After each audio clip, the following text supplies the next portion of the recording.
Hello everyone, তোমরা সবাই কেমন আছো? আশা করছি তোমরা খুব ভালো আছো আর আমিও খুব ভালো আছি। আমার আরেকটি নতুন ভিডিওতে তোমাদের সবাইকে অনেক অনেক অনেক ওয়েলকাম জানাই। আজকে সানডে, আর সানডে মানে চিকেন ডে।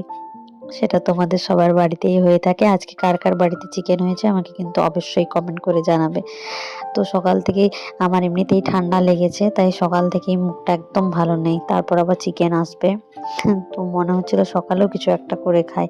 তো চটজলদি ঘরোয়া উপায়ে চিকেন পকোড়া বানিয়ে ফেললাম। আমি চিকেনটাকে ভালো করে ধুয়ে রেখেছিলাম।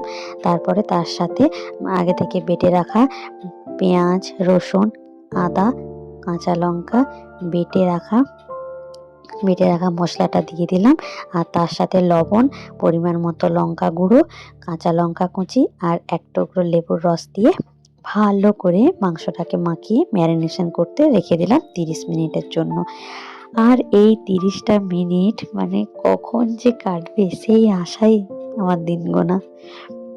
তারপরে মাংসটা ম্যারিনেট হয়ে যাওয়ার পরে ভালো করে এর সাথে একটা ডিম, তার সাথে 1 চামচ কর্নফ্লাওয়ার এবং 1.5 চামচের মতো ময়দা দিয়ে ভালো করে ক্রিস্পি যাতে হয় সেই জন্য ভালো করে আরেক বাটি মাখিয়ে নিলাম। তোমরাও কি এরকম প্রসেসে করো? যদি এরকম প্রসেসে করে থাকো তো অবশ্যই আমাকে কমেন্ট করে জানিও। তো হয়ে গেছে রেডি করা, এবারে শুধু ভাজার অপেক্ষা। কড়াটা গরম করতে বসিয়ে দিলাম।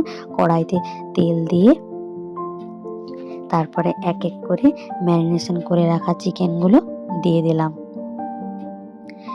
আমার তো খেতে বেশ ভালোই লাগছে, কিন্তু তোমাদের কেমন লাগলো দেখে ভিডিওটা সেটা কিন্তু অবশ্যই আমাকে কমেন্ট করে জানিও। আর সবাই তোমরা আমার পাশে থেকো, আমিও তোমাদের পাশে থাকবো। একে অপরকে সাহায্য করলে তবেই তো আমরা এগিয়ে যেতে পারবো। তো এই যে ফাইনালি আমার চিকেন পকোড়া ডান। ভিডিওটা তোমাদের কেমন লাগলো অবশ্যই জানিও। এই যে লাস্টে আমি খেয়েও একটা দেখালাম, ভেতরটা সেদ্ধ খুব সুন্দর হয়েছিল। তো টাটা, দেখা হচ্ছে অন্য একটা ভিডিওতে। ততক্ষণ সবাই ভালো